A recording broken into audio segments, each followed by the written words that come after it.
I recently left the house for a run with the idea of Dante and the seven deadly sins bouncing around in my head. I tend to have a lot of weird things bouncing around in my head, but on this particular day it was the seven deadly sins, which eventually morphed into me thinking about what they look like to runners. So here you are, the seven deadly sins as seen by runners, filmed on the run. Envy is so often about comparison, comparing your experience and your accomplishments to somebody else and to their experience and their accomplishments.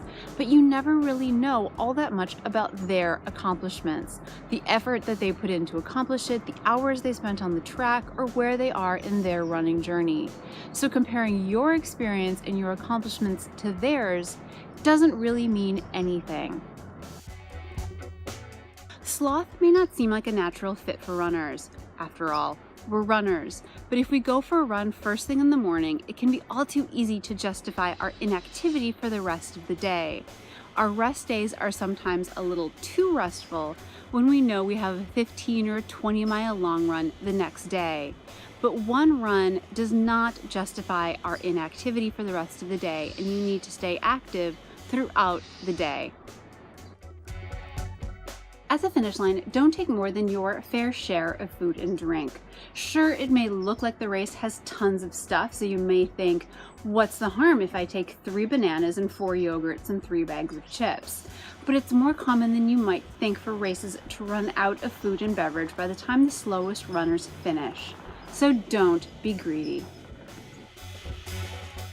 Gluttony is unfortunately the deadly sin that I personally am most familiar with, and it usually comes in one of two forms.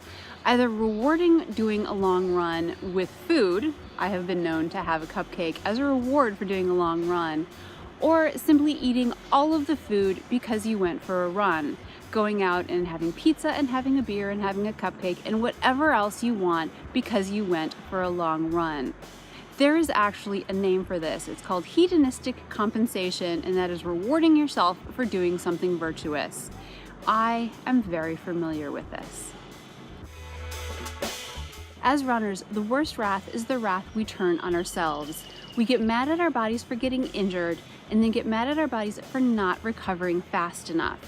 We get mad at ourselves for not doing the workouts that we know we should be doing, and then we get mad at not seeing results from the workouts that we didn't do.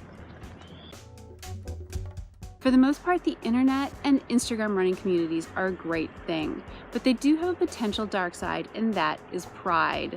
Not wanting to work out too hard so you don't get too sweaty for your sweaty selfie, or needing to wear just the right amount of makeup for the perfect flush look that you don't want then to run during your workout can get in the way of your workout itself. So by all means, take a sweaty selfie and post it for the world to enjoy and engage in the running community online. But always make sure your workout comes first.